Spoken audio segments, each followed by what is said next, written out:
Good morning. How's everyone doing? Y'all doing good this morning? All right, everybody's awake. I like it. I got my caffeine. I'm probably going to be jumping around a little bit.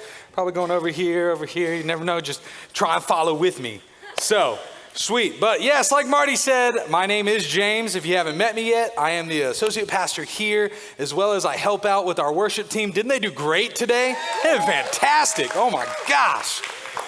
But yes, so I'm excited. This is the first time I'm able to preach here, so thank you all for being here. You know, I have my parents coming down from Ohio that are with us today, as well as some friends.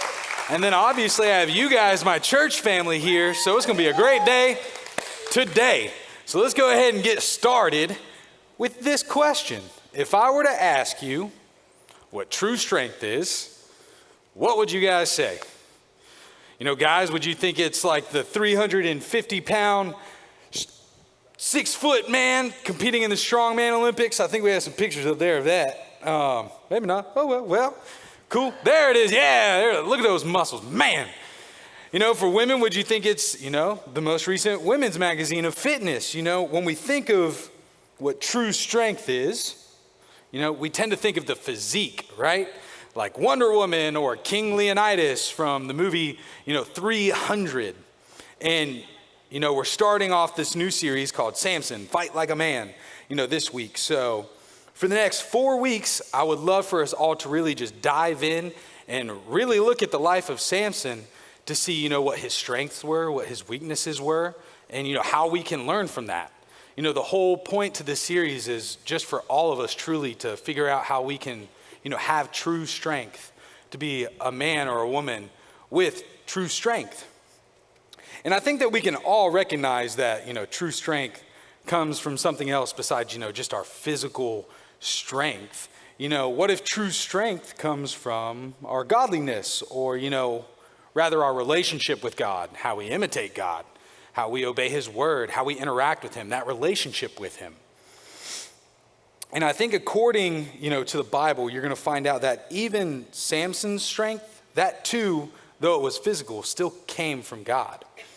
While we're in this series, if you guys want to read ahead, I definitely encourage you to do so. We're going to be reading through the book of Judges, chapters 13 through 16. So if you want to go ahead and read more about that more in depth, I definitely encourage you to do so. Some of you today may be like, I have never heard of this man Samson in a day in my life. Well, if you haven't, let me go ahead and give you a little background info on Samson and what's going on in the Bible when we're reading. So there were God's chosen people, and they were called the Israelites. And recently, the Israelites had just taken over what was called the Promised Land. And even though they had taken over this Promised Land, there were still enemies and other nations that were still fighting for that. And if God's people weren't obeying him or they were, straying from his commands, God would allow sometimes their enemies to defeat them or rule over them until, they came back to him, kind of to teach them like a little lesson. And so when they would repent, when they would go back to God, when they would lean back on his power, God would take someone, raise them up as a leader in the nation, and then help them go back into victory. And those people were called judges. So the book of Judges is really just a whole bunch of these little stories of when God was raising someone in the nation to basically help take back part of their freedom. And Samson was one of those judges. So when I take a look at his life, when we begin to really dive into, who Samson was and what all of his great accomplishments were, I think that when I think of his life, we could summarize it in this one sentence, and it's that Samson was an incredibly strong man with some common weaknesses. This man was the strongest man alive, but had failed in some terribly common ways. Like I said, we're both going to be able to learn from those, what makes, strong people weak, and alternatively, what can make a weak person strong. So I'm just going to summarize real quick chapter 13, the book of Judges, kind of what's going on. So there was a time where, God's people had been, disobedient. They were turning away from God. And So as they were starting to lean back onto God's power, he was getting ready to raise someone up. So it says that the angel of the Lord appeared to this couple. They were not able to have a child at the time, but when he appeared, he said, hey, you guys are going to be able to have a baby. You're going to have a son, name him Samson, and I want you to dedicate him to the Lord. I want you to set him apart by having him follow the Nazirite vow, to be dedicated as a Nazirite. So if some of you don't know maybe what this whole Nazirite vow is, if you've never heard that before, basically this was just a way for God's people to be able to set themselves apart to be used by God. Like if you weren't a priest, like if you were just a normal person, you would take a Nazirite vow. It was basically a way of living to show that you were going to be used by God, to be set apart. And there were basically these 3 rules that Samson was supposed to, follow as he was living through this. And the 3 things were, 1, no drinking alcohol, no Coronas, no White Claws, no margaritas with your Mexican food, none. Couldn't have a sip, nada. The second thing that he was supposed to live by was not to touch anything that was dead. They would look at something that was dead as unclean. And if you were representing God, you too were supposed to be clean. So you weren't supposed to touch anything that was dead. And the last thing that he was really supposed to live by was really just not to shave his hair, not to cut it, let it grow long as it could go.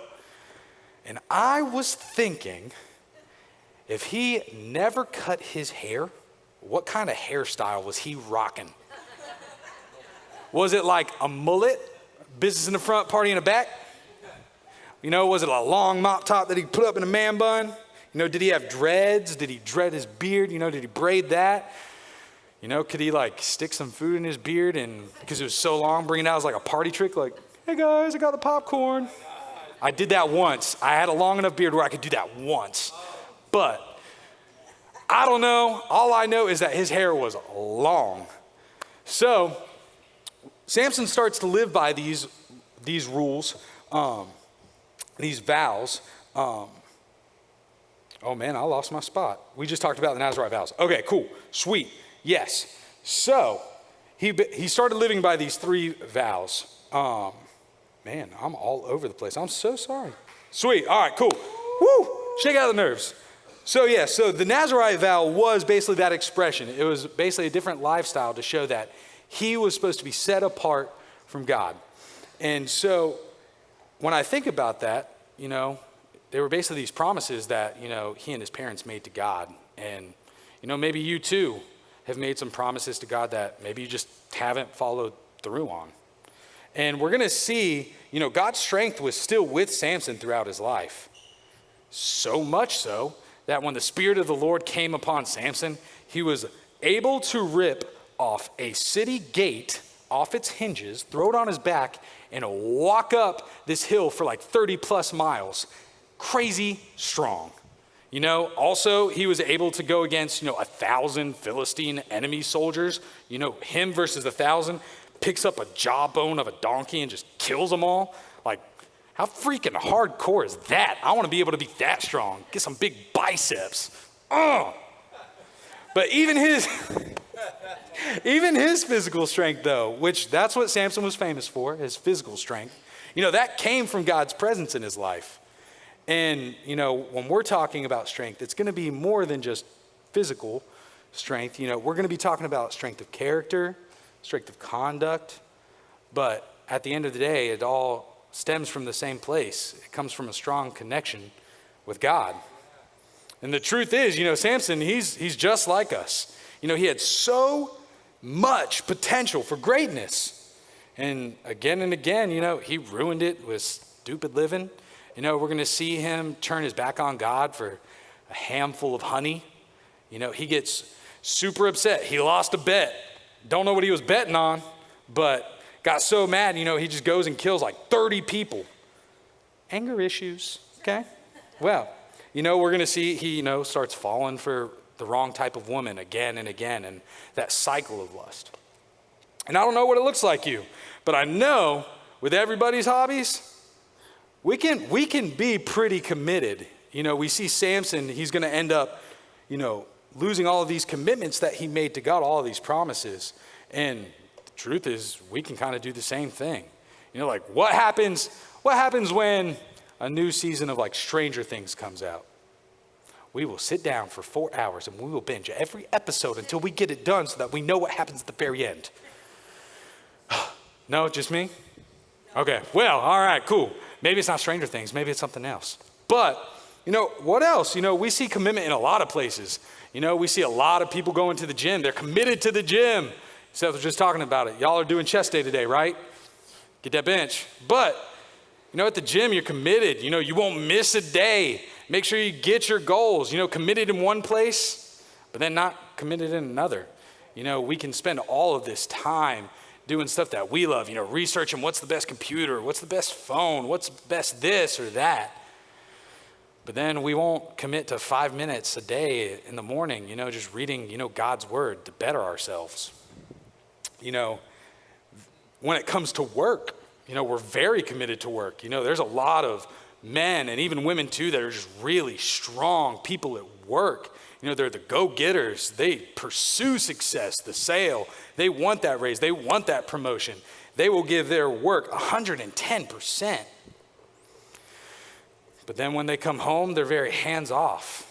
They don't want to spend time with their family. They don't want to spend time with their kids.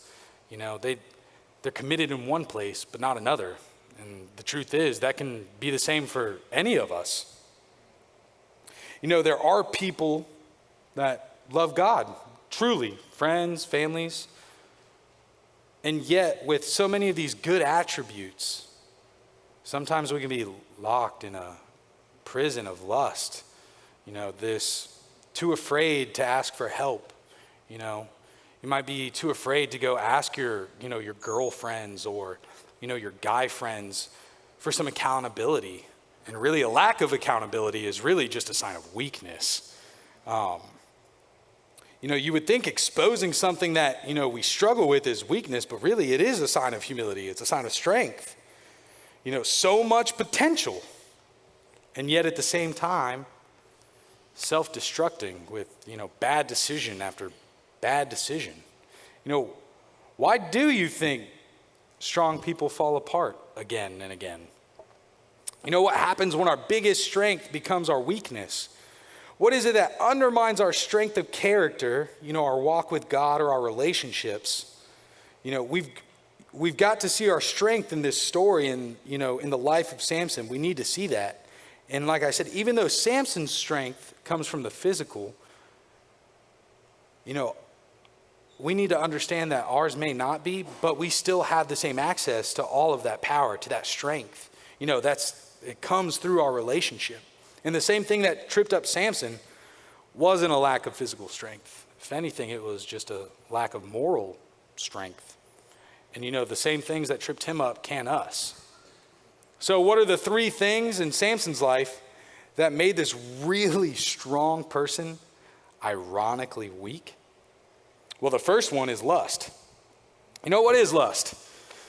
When someone sees something, what do they say? Like, hey, I want that. I want it. I want to get it. I'm going to have that.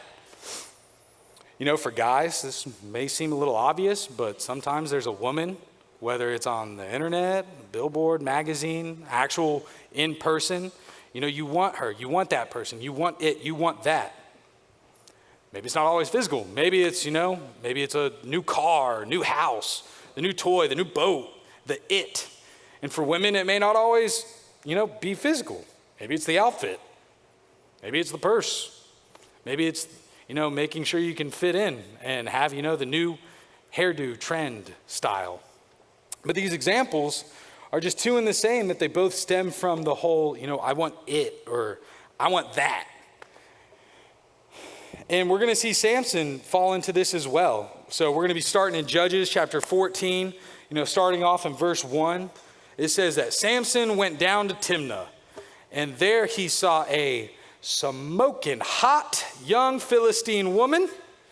When he returned, he said to his father and mother, I have seen a Philistine woman in Timnah. Now get her for me as my wife. So what's so significant about this? How is this like, lust? The whole I want it, I want that. And really the significance of this, he only traveled, 4 miles. It's like going to the other side of Fuquay.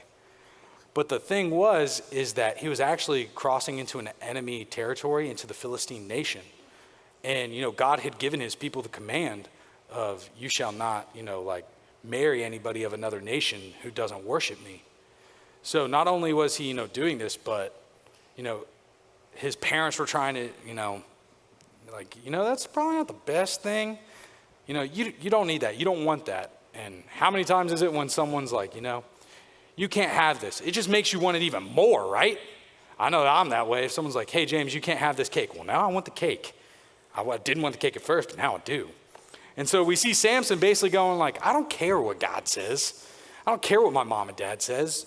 I want her. I'm going to have her. That's what I want. I want it. I want that. And over again, we'll see that lust can make strong people weak. The second thing that we see is a spirit of entitlement. Not only do we find ourselves at times saying, I want it, but, we actually think that we deserve it. I work hard. I deserve it. I put up with him. I put up with her. I put up with them. I've taken a lot of hits. I deserve something nice. We're going to see Samson get this attitude too. We're going to pick up in verse 5. So it says, as Samson and his parents were going down to Timnah, a young lion suddenly attacked Samson near the vineyards of Timnah. At that moment, the Spirit of the Lord came powerfully upon him, and he ripped the lion's jaws apart with his bare hands. He did it as easily as if it were a young goat, but he didn't tell his father or mother about it. Can we just pause for just a second? Have y'all ever seen a lion in person? And I'm not talking like at the zoo where you have that like safe little glass plate, but I'm talking like in person. I have before.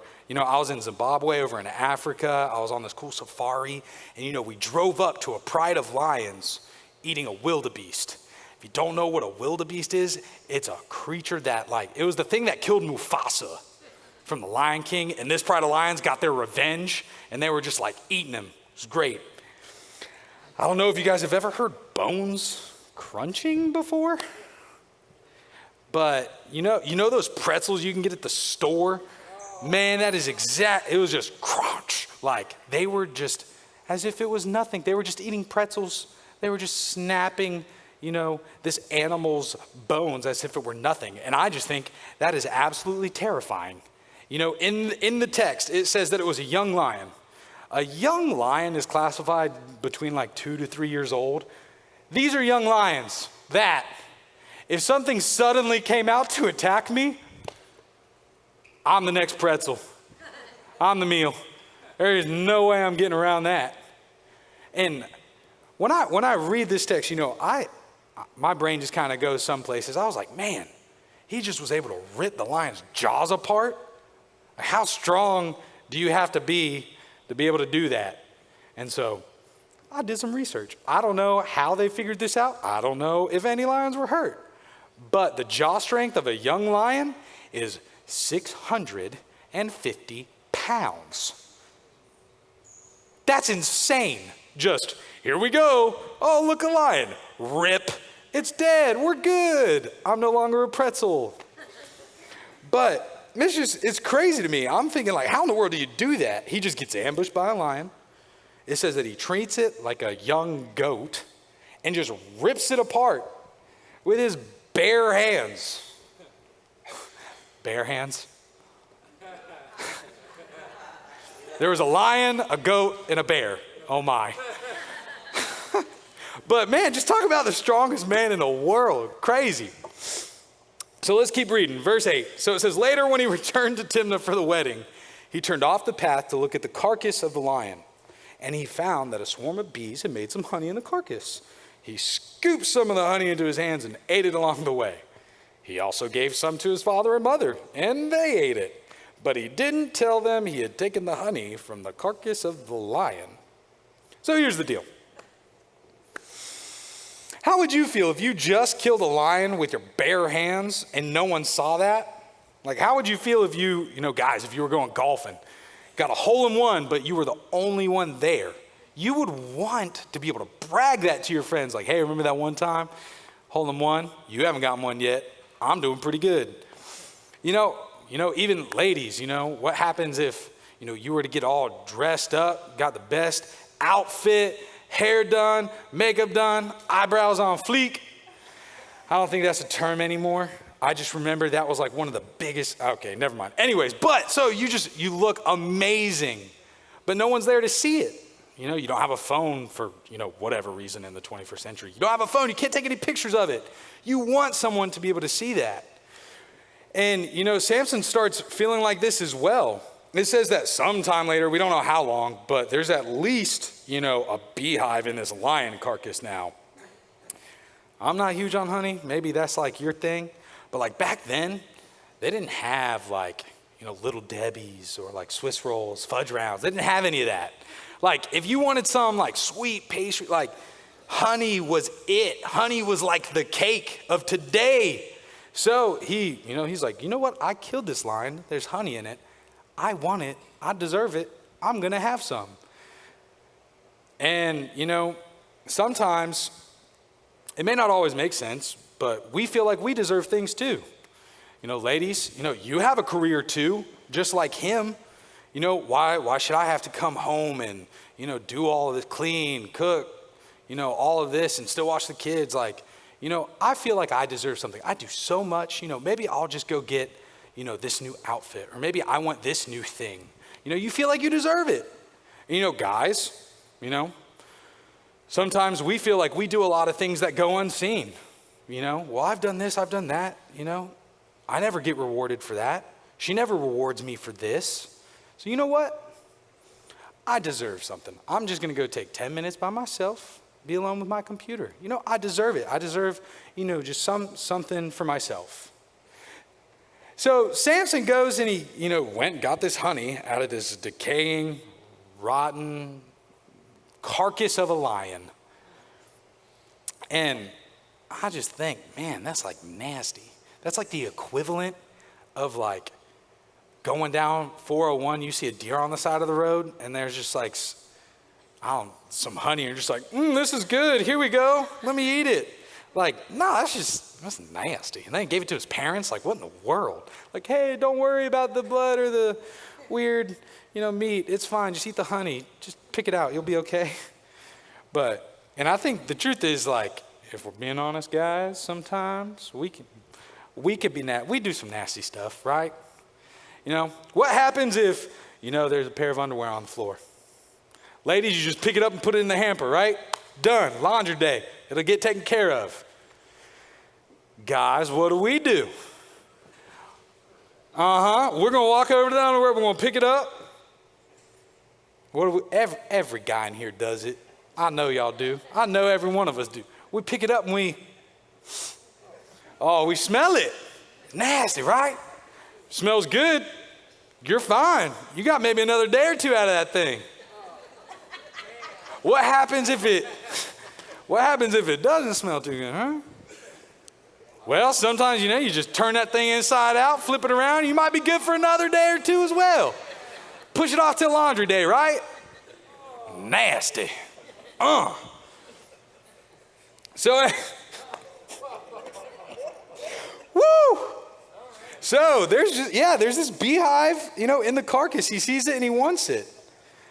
The things that, we try and give ourselves isn't always because it's enticing or because we feel like we just deserve something. There's something alluring about this. And just like the woman of Timnah that he wasn't supposed to have, he wasn't supposed to have this honey too, which made it that much sweeter. Why would he touch this dead thing, eat from it, and give it to his parents? Like, why would he do that? Doesn't make sense. But we do the same thing every day, don't we? Lust, I want it.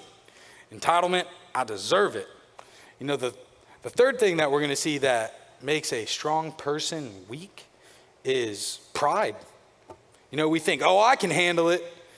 I'm strong, What were the 3 vows that Samson was supposed to do? He wasn't supposed to have his hair shaved, supposed to let that thing grow long.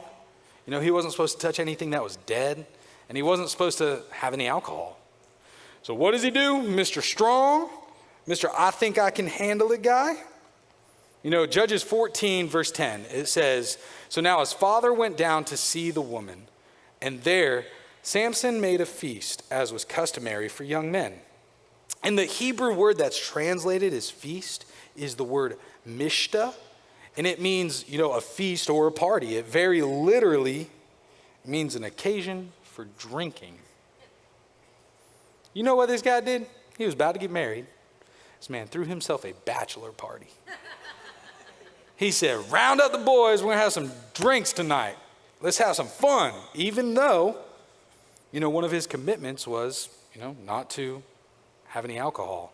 But you know what? Maybe I just won't drink there. I can handle it. Everybody else can drink, but I won't. I can handle it. At this point in time, can you even have a good time without having alcohol somewhere? Oh, well, it's okay. Like, my kids aren't learning anything from it. Are they? Does it say anything that every single time that you have company over or friends over, that you guys have to bring out the alcohol? It's fine. We can handle it. And maybe it's not alcohol. Maybe it's smoking things.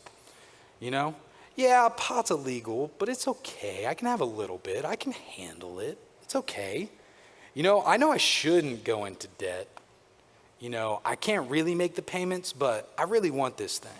So I'll find a way. I'll make sure I can handle it. But I can handle it is never, ever an explanation as to why that's always the best thing to do. Actually, I can handle it is almost always an excuse as to why you shouldn't do something. So if you find yourself saying the reason you should do something is because you can handle it, take a minute and think again, because that might not be in your best interest. And truth be told, some substances can end up handling you. They can end up handling me. Your debt ends up handling you. You're not able to go do as many things as you want anymore. You can't go there or this with those friends because, you have to make sure you're saving money to do all this and that, It turns from, I want a boyfriend or girlfriend to, I just want to have them stay over a night. It's fine. I can handle it. Won't do anything. Won't do anything. But before too long, you start putting yourself in vulnerable situations. And, we're going to fast forward to the end of Samson's life, and we're going to actually see these three commitments almost just right now. We are seeing that, he ends up, going against, breaking these commitments. And, he has his hair shaved later on. He loses all of his strength. He has his eyes gouged out. Gruesome. Spoiler alert. But we see him going from what should have been the pride of his nation to the laughing stock of his enemies. And some of you might be thinking like, okay, well, I may deal with some of this stuff, but there's no way my eyes are going to get gouged out. Like, no. But it could be that, later on in life, 40s, 50s, 60s, you may have, a failed marriage and filled with regret. There may be a time where your kids don't want to come by at Christmas anymore because of the entitlement you may carry around or the pride. There's a lot more than just, physical suffering. Your private life may one day come out into public. You're too ashamed to go around. But it doesn't have to happen that way. It doesn't have to be our fate, and we can learn from Samson's mistakes. If you are a follower of Christ, I want you to know that there is spiritual greatness within you. I don't know if anyone has ever told you that. But if you follow Jesus, you do have spiritual greatness within you. And it may not be some supernatural power where you can rip a lion's jaw apart.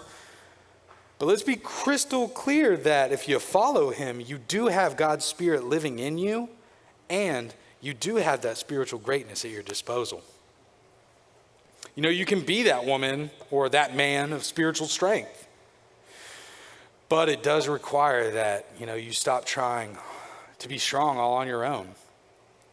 The Bible says that we have a spiritual enemy, an enemy that loves to make strong people weak.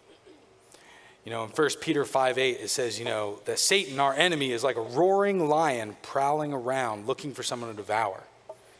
Which couldn't be more on the nose as we read about Samson, bare hands. But we all have an enemy looking to attack us too. And you have the capacity to fend off the attack. God is able to help you fight off whatever it is that you're dealing with, that you're struggling with, and you can defend yourself. But the question is, will we show up to that fight too? So here's 3 things that, we can ask ourselves. Do we find ourselves dealing with lust? We say, I want it or want that, whatever the it is. What's the counter to that? Well, if you want spiritual strength, if you want that true strength to withstand that battle, instead of saying, I want it, you say, I want God. Instead of entitlement, we say, I deserve it. I've worked hard. And maybe this isn't good for me. Maybe this is just downright nasty, but I want something for myself. I earned it, so I'm going to go get it. Instead of having a sense of entitlement, what if we had a sense for what we really deserve, which is death? I deserve death. So we'll pause there too. Like, what do you mean? Like, do you mean that I deserve to die? Do we all deserve to die? Well, the Bible does say that, everyone has sinned and fallen short of the glory of God. In Romans, it talks about the wages of sin is death. So by that regard, yeah, because we've sinned, we do deserve death. And I don't think the Bible says this to make us live in, like a sense of guilt or anything, but I think it is said there and is ought to undermine a sense of entitlement. The attitude of entitlement makes you weak. Nobody owes you anything.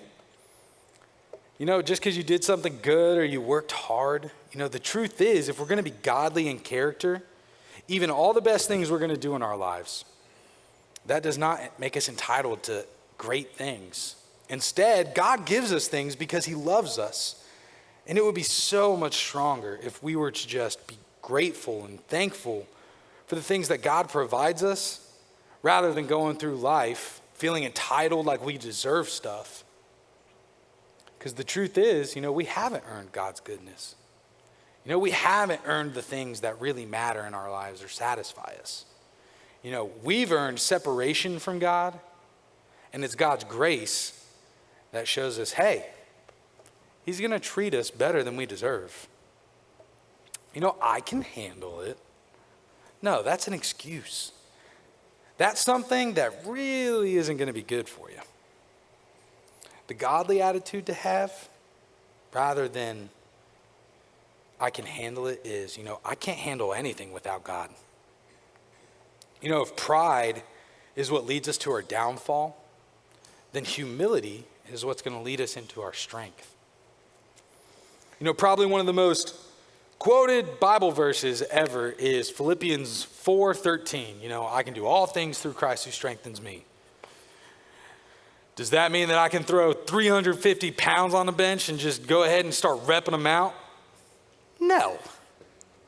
What this verse does mean is, even though I may be going through a really hard time where I'm fighting every tooth and nail just to take every step day by day, that I can do it. I can get through that day because God is with me.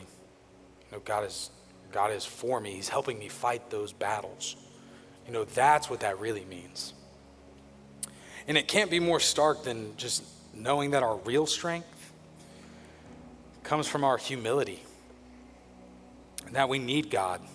That's our strength. I think our true strength is the fact that we have to have God in our lives, that we can't do it on our own. So if you really want to be strong, you've got to humble yourself before him.